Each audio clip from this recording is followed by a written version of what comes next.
There is a version of your life happening right now that you have never lived a single day inside. It is not theoretical. It is not aspirational. It is not a motivational fantasy designed to make you feel temporarily hopeful before you return to the familiar weight of your current circumstances. It is an actual configuration of reality, complete with specific people, specific conversations, specific numbers in a specific bank account, a specific feeling in your chest when you wake up in the morning.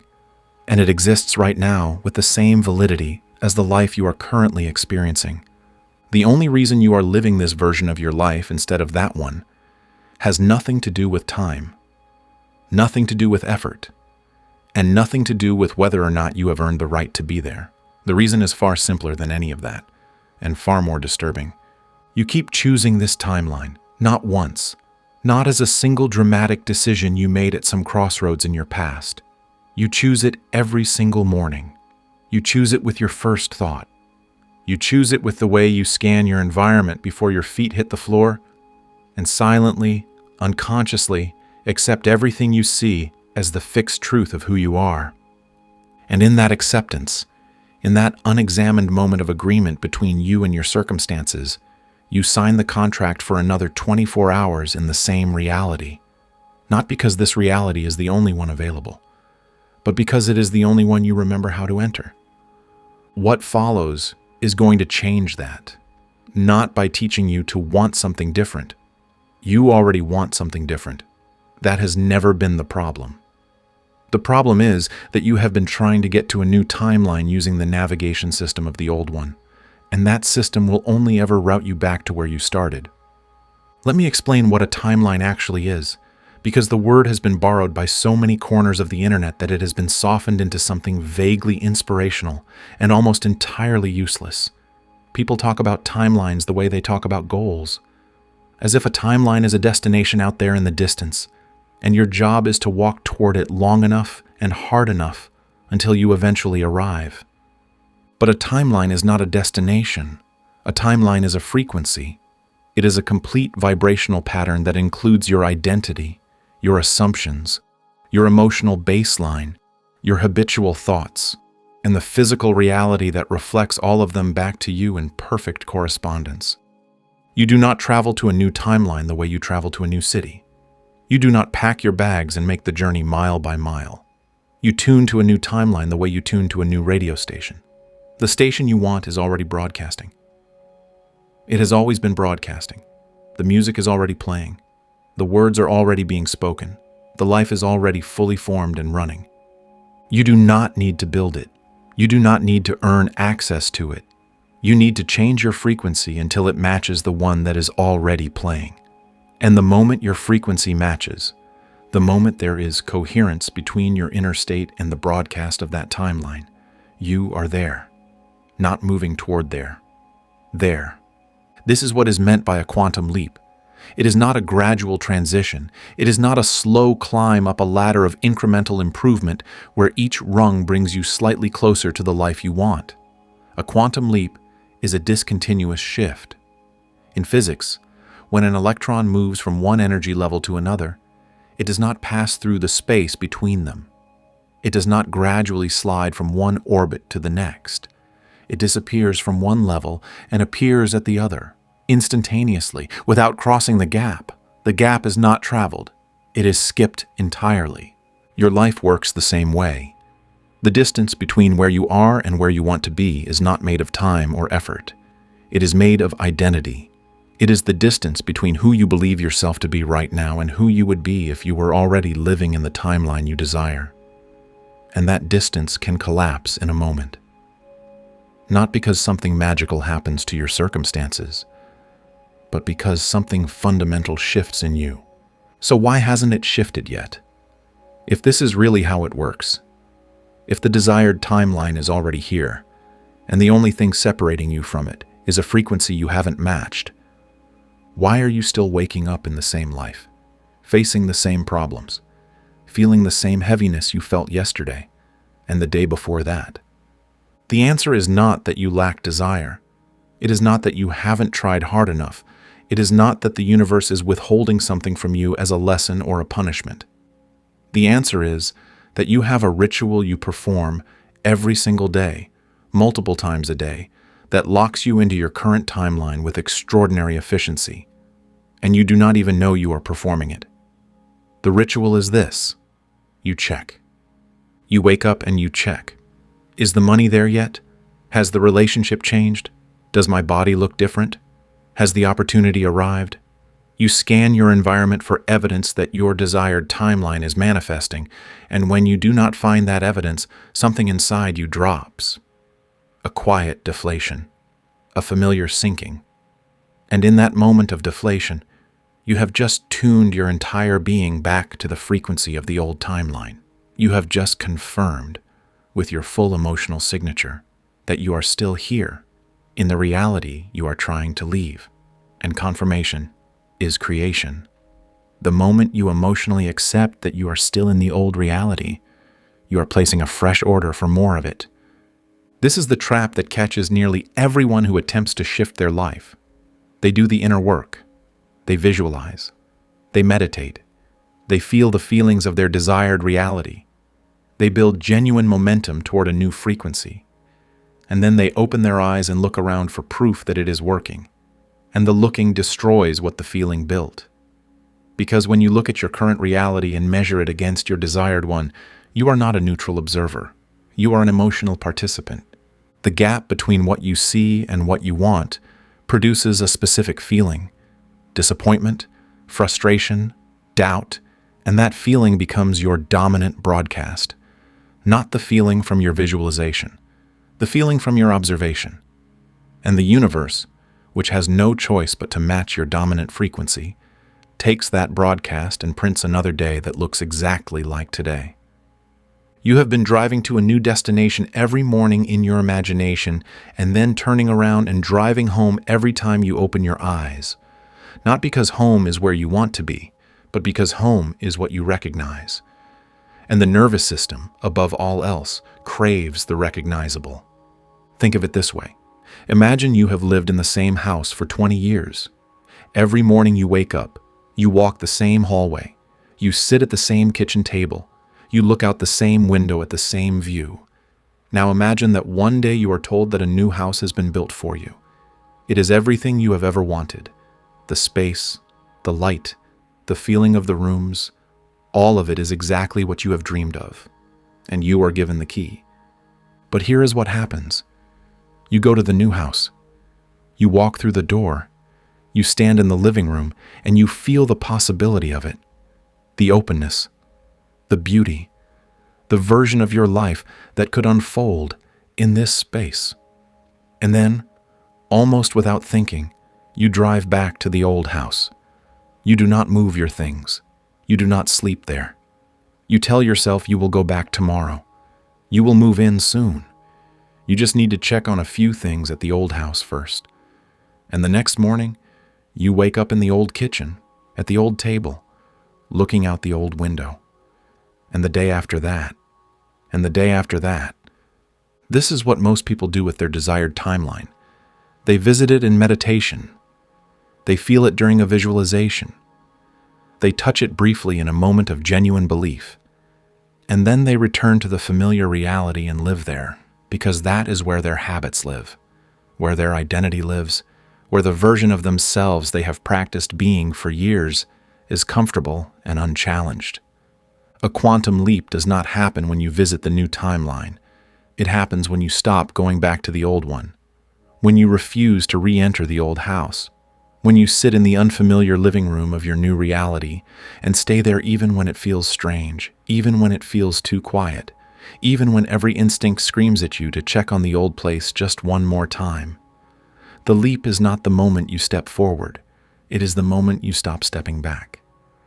Now, I need to tell you something about this process that most people are never warned about, and the absence of this warning is responsible for more abandoned transformations than any lack of technique or knowledge. When you begin to genuinely shift your frequency, when you start to hold the state of your desired timeline with real consistency, your current reality will not immediately update. There will be a period, sometimes days, sometimes weeks, where your inner world and your outer world are in open contradiction. You will feel the truth of your new identity inside. You will carry the quiet knowing that something has changed. And then you will look around and see the old circumstances still standing there, unchanged, staring back at you with the blankness of a world that has not yet received the memo. This period is not a sign of failure. It is the most critical phase of the entire process. It is the bridge between timelines.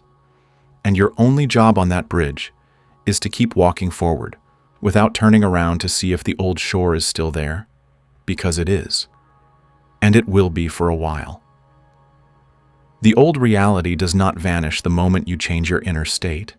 It lingers, the way a shadow lingers after you have stepped out of the light that cast it.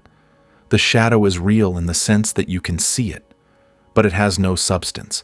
It has no power to pull you back unless you mistake it for something solid and give it your emotional allegiance. This is where the discipline lives, not in the visualization, not in the meditation, not in the technique. The discipline lives in the ordinary moments throughout the day when the old reality presents itself and asks you to react. The bill arrives. The difficult conversation happens. The body feels the same as it did yesterday. And in each of those moments, you are being given a choice.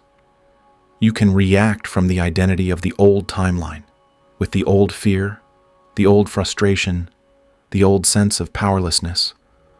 Or you can respond from the identity of the person who lives in your desired timeline, with their steadiness, their perspective, their unshakable inner knowing that this external noise is temporary and does not define them.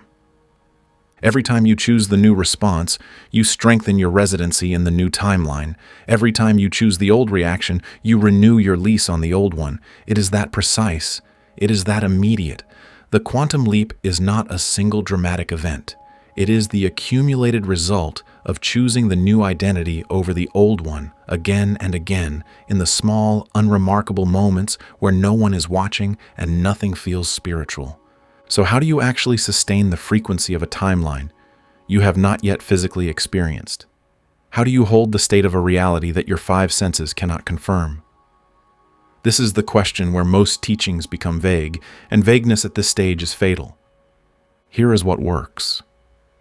And it works not because it is clever or mystical, but because it operates on the same principle that built your current reality in the first place. You must create an internal experience of your desired timeline that is more emotionally vivid and more sensorially detailed than your observation of the old one. This is not daydreaming. Daydreaming is passive and diffused. What I am describing is active and concentrated. It is the deliberate construction of a scene, a single specific scene from your desired life, that you enter fully with all of your inner senses. You see it from behind your own eyes. You feel the textures. You hear the sounds. You notice the quality of light. You register the emotional tone of the moment, not as something you are trying to generate, but as something you are remembering, as if it already happened, and you are simply revisiting it. Neville Goddard called this the state akin to sleep, the drowsy, relaxed condition just before you drift off at night, when the conscious mind loosens its grip and the subconscious becomes extraordinarily receptive. In this state, the scene you construct is not filtered through skepticism or analysis. It is absorbed directly, the way a child absorbs a story, completely and without question. And what the subconscious absorbs, it begins to project, not metaphorically, functionally. It begins to reorganize your perceptions, your impulses, your decisions, and your energetic broadcast to align with the reality you impressed upon it. You did not ask it to do this. It simply does this, because this is what it has always done with every experience it has ever accepted as real. But the scene alone is not enough. The scene is the seed. What determines whether the seed grows or dies in the soil is what you do with your attention for the other 23 hours of the day. And this is where most people lose the thread. You must learn to catch yourself in the act of being the old person, not with judgment, not with frustration, with the simple, clean awareness of someone who notices they have drifted off course and corrects without drama. You will catch yourself worrying about money in the way the old you worried about money. You will catch yourself telling the old story to a friend, the story about how things are hard, how nothing is changing, how you are stuck. You will catch yourself checking again, scanning the environment for evidence, looking for proof. And each time you catch yourself, you gently return to the question that anchors you in the new timeline. How would the version of me who already has this respond to this moment right now? Not how would they celebrate, not how would they handle a peak experience. How would they handle this ordinary, unremarkable moment? How would they sit in this chair? What would be running through their mind while making breakfast? What would be absent from their inner world that is currently present in yours? Because the difference between timelines is not found in the dramatic moments. It is found in the texture of the mundane. The person living your desired life does not walk around in a state of constant euphoria. They walk around in a state of quiet normalcy that simply has a different foundation than yours. Their normal includes the things you currently crave, and that is what you are practicing, not excitement about a future event, the normalcy of already having it. Let me address the thought that has been circling since you started reading this. You are wondering whether this is simply an elaborate form of self-deception, whether imagining a reality that does not yet exist and emotionally committing to it is just a sophisticated way of lying to yourself, whether the responsible, intelligent thing to do is to face your circumstances squarely and deal with them on their own terms rather than retreating into a fantasy. This concern is not irrational. It comes from a part of you that values truth, but it is based on an assumption that deserves to be examined. The assumption is that your current reality is the truth and your desired reality is the fantasy. But consider this. Your current reality was itself once a fantasy. Everything you are living right now was once something you imagined, feared, expected, or assumed before it materialized. The job you have was once a thought about your career. The relationship you are in was once a feeling about what you believed you could attract. The financial situation you navigate daily was once a set of assumptions about money that you carried long before the numbers confirmed them. Your present reality is not more true than your desired one. It is simply older. It is the version of your imagination that has already hardened into form.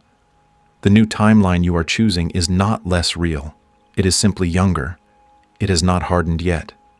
And what determines whether it does is whether you give it the same sustained belief and emotional residency that you gave, unknowingly, to the life you are living now. You are not choosing between truth and fantasy. You are choosing between an old creation and a new one. And the only question is which one you are willing to live inside long enough for it to solidify. There is one final thing that must be said, and it is the thing that separates those who understand this intellectually from those who actually make the leap. You cannot take the old you into the new timeline. You cannot bring your current identity, your current doubts, your current habits of self-perception and install them in a new reality and expect that reality to survive the weight of them. The version of you who lives in the desired timeline is not you with better circumstances. They are a different you. They think differently. They respond to problems differently. They carry themselves differently in rooms. They do not rehearse worst-case scenarios before falling asleep. They do not seek reassurance from others about whether they deserve what they have. They do not look at their life with the suspicious, tentative gaze of someone who is waiting for the other shoe to drop. The quantum leap is not a change of scenery. It is a change of self. And this is why it requires more courage than any external action you have ever taken, because you are not being asked to do something new. You are being asked to be someone new. To release the familiar identity that, for all its limitations, has felt like home for as long as you can remember. To stop answering to the old name your circumstances have been calling you by and start answering to a name that no one around you has heard yet. This is the threshold. Not a wall, not a locked gate, a threshold. A line on the floor between two rooms, both of which are open, both of which are available, both of which are real. You have been standing on this threshold for longer than you know, 1 foot in each room, wondering why you feel torn, wondering why neither life feels fully yours. It is because you have been trying to exist in both, and you cannot. A frequency is singular. A broadcast is one signal. You are either tuned to the old station or the new one. The static you have been living in is the sound of trying to tune to both simultaneously. Step fully into the room you have been visiting. Close the door behind you. Not with force, not with drama, with the quiet decisiveness of someone who has finally stopped negotiating with a life they have already outgrown. Sit down in the unfamiliar silence of a reality that does not yet have the furniture of proof and evidence and external confirmation. And stay, not because it is comfortable, but because you recognize, perhaps for the first time with total clarity, that this room was always yours. You were simply the last one to arrive,